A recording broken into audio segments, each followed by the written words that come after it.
Hello. Welcome back to the, I believe, 26th episode, maybe even 27th episode of the Nobody Asked for This podcast. I am once again, still me, your host, or a host at least, if you could call me that. But yeah, I hope everyone has had a great week. Thank you for asking, I've had a pretty good week. I'm kind of tired, I have to be completely honest in saying that I am recording this the second to most last minute that I've ever recorded an episode. Okay, we're just going to be transparent. It is a crisp 11... Ooh, what was that? My throat just made a weird noise, but keep going there. It is a crisp 11:57 p.m. on the Wednesday before this comes out. So, in about 3 minutes from my time that I'm recording this, not the time that you're listening to this, but in about 3 minutes, it's actually going to be the release day. So that'll be fun. We can have a release party live on air. And by live, I mean not live. What's the opposite of live? Do you know, they're like, we're live on, 192.6. Does that mean that we're dead? Like, am I dead recording? Is this a dead podcast? I don't know. Also, in the interest of honesty, I have eaten a gingerbread Pop Tart since this episode started. I did not silently eat it mid-recording. I did take a slight pause. I was 1 minute in and I took a pause to eat a Pop Tart. Very similar to how I take jogs.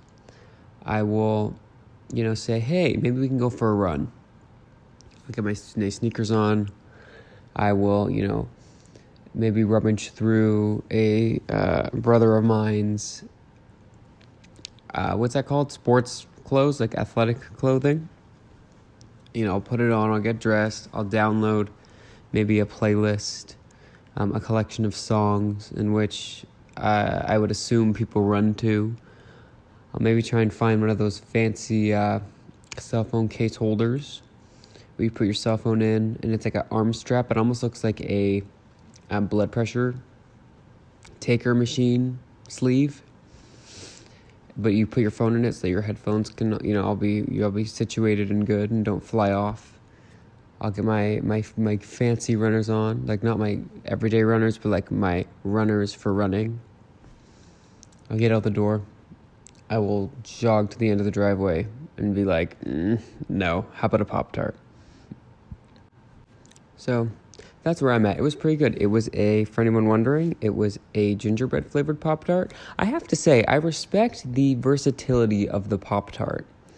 It's not just a thing that you eat one way. You can put it in the toaster. You can do absolutely nothing to it. Eat it straight out of the package. You can freeze them and eat them. Or freeze them for a rainy day. Thaw them and then eat them. What else could you do? You could eat them singularly. You could eat them stacked together. And now, if you buy the gingerbread version of the Pop Tart, you can make a gingerbread Pop Tart house. I don't know if anyone's seen, but if you haven't, just Google it. Just Google gingerbread Pop Tarts. You can actually buy a package of Pop Tarts that have not the pieces to a gingerbread house, but they actually have the pictures of pieces kind of stitched is the wrong word, but like painted on the frosting of each cookie. So you really can't make a gingerbread house, but you can make a stack of gingerbread Pop Tarts that make it look like you made a gingerbread house, if that makes sense. Also, please remind me to do a gingerbread house this year, but also remind me to do that after I finish doing the pumpkin that I bought and never carved for Halloween. I have to do that. I have to do that first. Get the seeds out, roast and toast the seeds, eat them, and then make the pumpkin. Do pumpkins expire? Like, is my pumpkin gonna rot? Do I need to put it in the fridge? All valid questions. Actually, yes. What's better? I'm trying to think. Let's work this out dead on air. do we prefer to do pumpkin carving or gingerbread house making? The pro of pumpkin carving is you do get the seeds, which is like a snack. There's like a reason to do something. There's never anything worse than doing something and looking back and saying, why did I do that? Now, I do that very frequently. I have to say, maybe 17 of the last 27 podcasts, I've had that exact same feeling. I took my microphone off, sent all the footage to my editing team, and I just thought, is that something that I needed to put out into the world? But with pumpkin carving, I know for sure it was, because I then get to enjoy and consume the seeds, which we wouldn't have gotten to had it not been for the pumpkins. Now, gingerbread house making has its own perks, because obviously, as you get all of the decorations ready to go, and the icing and the frosting and the sprinkles and the little candy cane pieces, you're obviously not intending to have all of those pieces end up on the gingerbread house, right? You're like pretty much eating half of them in the process of that. So you do get a snack. The only difference here, I'm really actually making some good points here. The only difference is the snack you get from a pumpkin carving does not interfere with the actual process of carving said pumpkin. However, if you go to decorate your gingerbread house after frosting the pieces so that they can fit together, and realize that you ate, every single last one of what was supposed to be your decorations, then you're kind of screwed. Just a little bit. Also, con with both of them, after you've done it, after the activity has passed, like, what is the point? Like, it just kind of rots. I don't know, maybe you can eat a gingerbread house after the fact, because gingerbread houses are, a little bit on the staler side. Or you can make soup with your jack-o'-lantern soup, which actually is the name of my memoir that will be reaching stores early 2086, late 2087. Actually, I wonder what the criteria is to write a memoir. Do you have to have, experience stuff? Because, is every memoir written by someone who was famous before? There's a difference between, a famous person memoir and just a regular memoir. But, I guess my question would be, how do I get my memoir, mirror, mirror on the memoir? How do I get my my book to be popular when I am not? I'm going to start a publicity company be called Getting My Stuff to Be Popular When I Am Not. And whatever the acronym is for that. Incorporated LLC. I think one day, if I ever have money, I'm going to pay an employee. I'll put up an Indeed posting for this. I will do interviews. I'll do phone interviews. I'll do screenings, criminal record checks, the whole full thing. And I'm going to get, or more so ask them, after I've done this full process, to go through and just write down, as they're listening to every single episode of this podcast, because that's the job. I didn't really explain that well. The job would be to listen to every single episode of the podcast and just write down all of the genius ideas that I have that I fear I say and forget, or say and then feel like because I've recorded them in some way, I don't need to remember them anymore. Sort of like when you go on a test, like an exam. I swear, if I did a test one time and then 2 hours later did the same test, if you didn't tell me that second test was coming up, I would do significantly worse because I've already forgotten all of the information. I have a pretty good memory, not a terrible memory.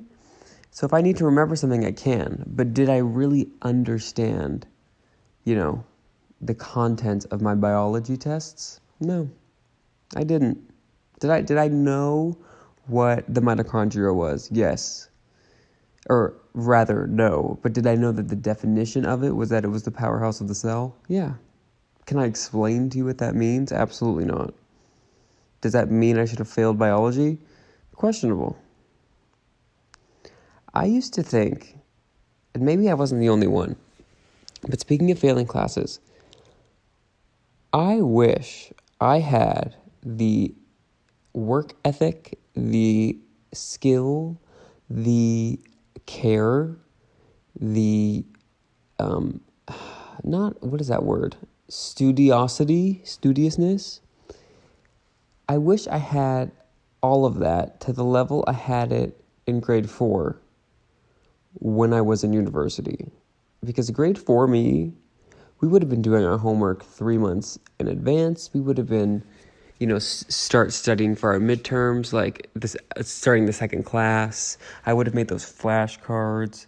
I maybe would have gotten even like a binder ring around my flashcards. People would do a single hole punch on the left corner or the right corner, I guess depending on what is your dominant hand. Do just like a single hole punch on the top side of either and get that binder ring so you can flip through your cue cards. That's how you knew someone was with it. I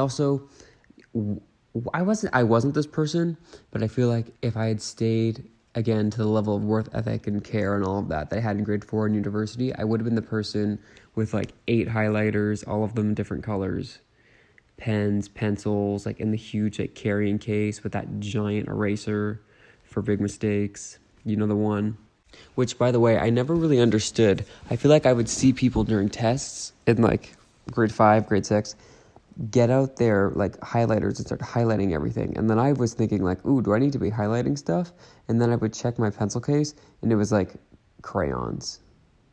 Not necessarily prime highlighting material.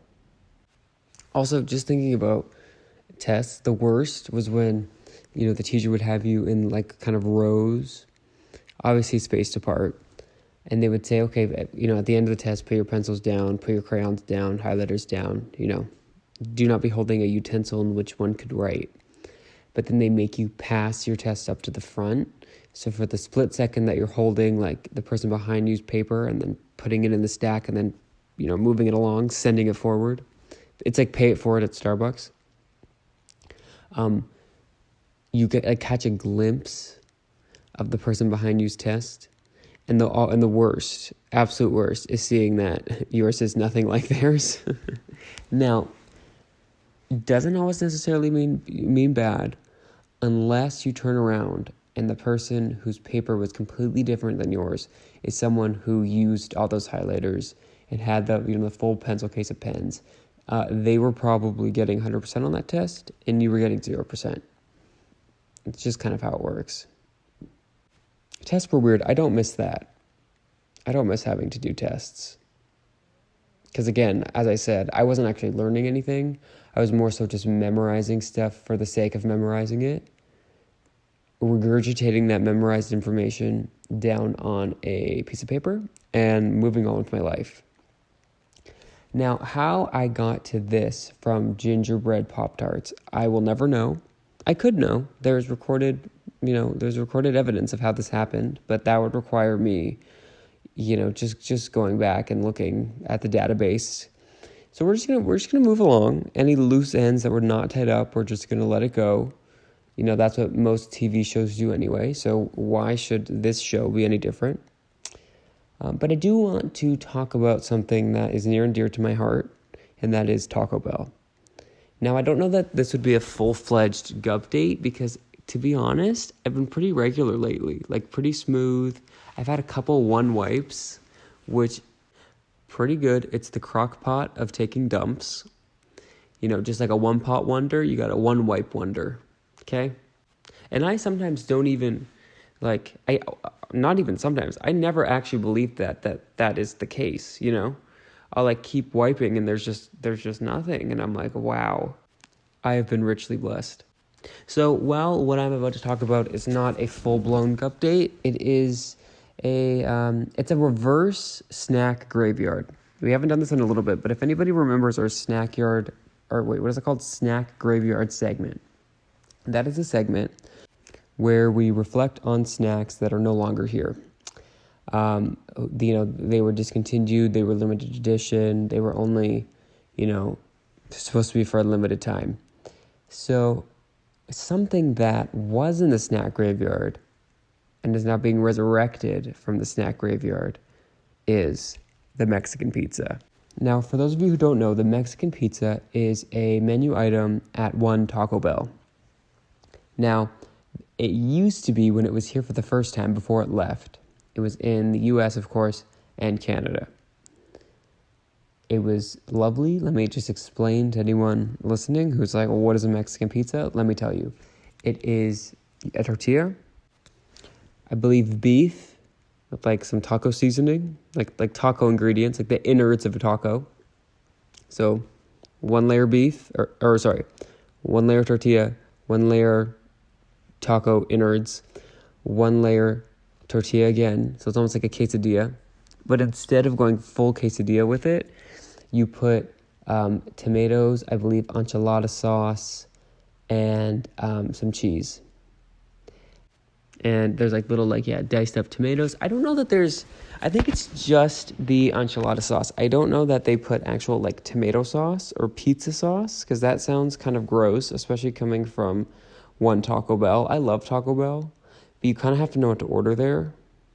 Actually, kind of not, because everything that they have tastes the same. It's just a different shape for the most part. Like, again, it's the innards. It's all about the innards. The innards are the same. Also, I've heard, for anyone who is a vegan, Taco Bell's a good place for fast food place for that is just not sustainable. What's it called? Is accommodatable. That accommodates a vegan diet, because they have like potatoes and guacamole and stuff and veggies. Now, I wouldn't necessarily trust their veggies, but they do have them. So I guess that's a risk you may or may not be willing to take. But I just thought I would share. But getting back to the Mexican pizza, I want to say they discontinued it. Maybe, I feel like it was longer ago, but I think realistically it was during COVID. I think they were cutting down on their menu, and they just kind of axed a lot of people. They said, not axed like the deodorant spray, axe the process of chopping something off. I think they looked at their menu. I said, let's trim the fat. They trimmed everything off, and then we're like, oh shoot, I guess we still need to sell things in our restaurant. So they added some of the fat back in. But the part of the fat that they did not add back in was the Mexican pizza. I believe they got rid of the potatoes were gone for a second too, so that was a real hit for veganism. But they are back now. There was something else. They got rid of like some of the burritos that I would get. My all-time favorite, and if anyone's wondering, at Taco Bell is the quesarito. Now, what that is, I could do a whole podcast just explaining what Taco Bell is. What that is it's your average quesadilla. Or I guess a better way to explain it is your average burrito. But instead of just using a regular burrito tortilla, you're using a quesadilla. So it's like extra cheesy. They grill it pretty well. There's like a spicy nacho cheese like in the center. I'm sure that cheese has nothing to do with dairy. The dairy farmers and the cows want no association with what they're presenting you at Taco Bell. But, it is what it is. I'm just going to accept it as it comes. And it's really good. I would say that's up there with my top 3 favorite things at Taco Bell. Next to it are the chalupa, as well as, I really like the Gordita Crunch Dorito version. So I would recommend all 3 of those. But the Mexican pizza, as I've been trying to get to for the past freaking 13 minutes, is back. Now, unfortunately, it's only back in the States. Canada has yet to jump on board. I am urging anybody who has that power to please use it. I mean, again, as I always say, way bigger fish to fry. I understand. If the attorneys are busy, fighting for things more important than trying to get the Mexican pizza back in the Canadian borders. But if you're not, then if it's like an off day, or like maybe you had to clock in on a Saturday, just to do some like office tidy work, and you want to help me as well, or really help Taco Bell fans everywhere, and by everywhere I mean in Canada, we would appreciate it. But again, bigger fish to fry, we understand. Do your thing. Luckily enough, though, I am within driving distance of an American Taco Bell, which I'm sure in the early days, in the early episodes of this podcast, me and Kata described the difference between Canadian Taco Bell and American Taco Bell, because it is quite profound. I would like to say, if you brought me the same meal from each country's Taco Bell, I could tell you which was which. Because there's a certain chemical that they allow in the food of American restaurant chains that they just don't allow here in Canada. And I'm pretty sure, I don't know the name of it or really any details in this. I've been saying this for so long, I don't actually know that this is a fact, but it is my understanding and really personal belief that this is how the world works. I think there's just, in Canada, there's stricter food regulation stuff, of what can and cannot be in food. And I think that really hinders the taste of the Taco Bell here. But then you go over to the States and you have their Taco Bell, and it's the best thing ever. Now, this doesn't always result in the same outcome, funnily enough, because I believe the same issue is at hand or at play in the Wendy's and the Burger King. Like, if you try the American Burger King and Wendy's versus the Canadian Burger King and Wendy's, I have to say, bias aside, like, objectively, it's better in Canada. So whatever that chemical is, it makes Taco Bell taste better, but like Wendy's and Burger King taste worse. Just something to think about. So I actually think it really is the great equalizer. It balances out. It says, okay, you take your Taco Bell, but we're going to keep the Wendy's. Like, the world is turning, But yeah, I, the other day, did some brief international travel and acquired a Mexican pizza. Now, I had been trying for months, but apparently the actual Taco Bell Corporation ran out of Mexican pizza. Not just like the one that I was going to, because I went every few weeks and, sold out. Okay, let me go again, sold out. And I was like, this is like the ice cream machine is down situation. But it turns out it wasn't just the individual Taco Bell I was going to that was down, or that was out rather. It was like the whole, they weren't selling it anymore. So finally, they were ready to give us the Mexican pizza again. I tried it, and it was really good. And I like pizza, and I don't have the most refined palate, but like, if something's gross, I'll tell you. And it was good. 5 out of 5 stars, 5 out of 5 bells. Honestly, I recommend it. Get yourself a Mexican pizza. Now, if they would like to sponsor us, they could just go to Mr. Bell. If you're listening, please go to podcast nobody asked for this.podbean.com, and just click I'm sure there was like a contact button on there, or like just click our Instagram thing. You can DM us, whatever works. But yes, as I said in the beginning, it is quite late. So while I would normally grant you all the pleasure of hearing me talk for about another 10 to 15 minutes, I think it may be time to call it. Because you know what? I really believe I'm going to spend another 10 to 15 minutes talking about why I'm going to end it early, and then it's not going to be ended early. But you know what I mean? I believe in, just getting out while it's still good. Like, sometimes, you don't have to wait for the milk to expire to throw it away. Now, in these economic times, you really do. And I do not recommend throwing stuff out before it is spoiled, because that is just not the times we're in. So maybe that wasn't the best metaphor, but you know what I'm saying. Sometimes we don't have to let stuff rot before it's like, okay, time to take the pumpkin out. Here's a better one. You don't have to let your jack-o'-lanterns go moldy before you retire them, before you let them see their end, let them be composted, let them turn into supermarket bags that will say this was a pumpkin on them. You know what I'm saying? So I am going to do the responsible thing and call it for this week. But not before. I thank you all for listening. Before I remind you that we can be found anywhere where podcasts are found, be it Apple, Spotify, which, by the way, the Spotify Wraps came out, which are like the yearly like wrap-up thing for Spotify, where you get all your stats, and I guess they do one for podcasts as a listener, but then they give one to your people who make podcasts.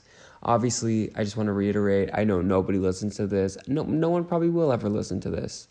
That's totally fine. I do it for, I guess, leisure. Like if I went to the airport and they said, your podcast, business or pleasure, I would probably be in the latter as opposed to the former. At least for the time being. But they give you like a Spotify Wrapped for your podcast. And I can't even imagine to think the hours and hours of work that Spotify put into recapping my, the 80 total minutes of content listened from this podcast over the past 12 months. Now, to be fair, we only started in June, so we're only getting half of a year. So I'm sure next year we'll be up to, maybe we'll crack 100 minutes listened, maybe. I actually wish I remembered the exact number, but it was like not much, which I'm not calling you out, dear listener. I understand, we're all busy. But I mean, here's the thing, a podcast is something you can like have on in the background. You don't even necessarily need to do it. Like to watch TV, you need to like, depending on the show, if it's like, a sitcom or something that you've seen a million times, you can kind of have it on the background. But to really enjoy like a show, especially like a newer show, you do kind of have to sit down and pay attention to it. But this, I mean, you could be walking your dog listening to me complain. You could be cleaning your house listening to me complain. You could be driving listening to me complain. I mean, just think for the driving aspect, there's very few options to do while you're driving. You know what I'm saying? Like, you can't like do your taxes and drive. You can't finalize your divorce and drive. You can't shop for produce and drive. You know what I'm saying? But you can listen to the Nobody Asked for This podcast and drive. And I think that is not talked about enough. But now we've said it. So I feel a lot better. But again, one more time before we leave, I'm going to remind you the podcast website, podcastnobodyaskedforthis.podbean.com. That is Podbean, P-O-B, wait, no, P, what is it, P-O-D-P-E-A, no, that's wrong too, P-O-D-B-E-A-N. Podcastnobodyaskedforthis.podbean.com. On there, you'll be able to find our Instagram, I believe. Do you know what? I'm not even going to guess because I'm going to start sending our legions of fans to the wrong address. But it is all listed on there. Our Instagram, our TikTok, our, Twitter, our Facebook. I think that's it. I think I was going to start a Snapchat, but then I didn't. So I, didn't really need to tell you that. But yeah, please find us. We haven't, again, I see this every time, we haven't done a TikTok in a while, but I think the ones that we have done are worth watching. And more importantly, they haven't gone viral yet, so there's work to be done there. Like, why would I keep, churning out new, hilarious, fun content if the old, hilarious, fun content has not made me millions yet? You know what I'm saying? I feel like, I'm sorry, I would like to apologize. I keep saying, you know what I'm saying, and I don't know why I'm doing that. I think it could be something to do with the fact that it's 12:58 a.m. in the morning, the day this is coming out. You could argue that this is a live episode with the spunkiness. I actually think that I should rebrand as like a news podcast, because then I could explain like my procrastination a bit better. Like, it's not just like, oh, I got busy and, just did it last minute. It's, well, I obviously had to do it last minute because, how am I supposed to know the up-to-date news topics if I, pre-record 6 months in advance? Something to think about for me. But I would like to thank you all for listening. Truly, like, if you're listening to this and you're somebody who is not being forced to listen to this by me because you know me and I'm paying you, allegedly, thank you. I hope you like it. And if you don't, maybe just listen anyway. Like, just put it down to like 50% volume or like 40 while you're in the car. Or if you have like an old phone that you're not using, if you want to like put a phone, like an iPod, into the pockets of maybe like a sweater or something, like just leave it in there in your drawer. And then like if it ends up in the laundry machine, like it's fine. Like it'll just, we can just get some rice on that. But again, the key part of that theory, use an old phone. And then just make sure to like take it out of the sweater every once in a while to charge it.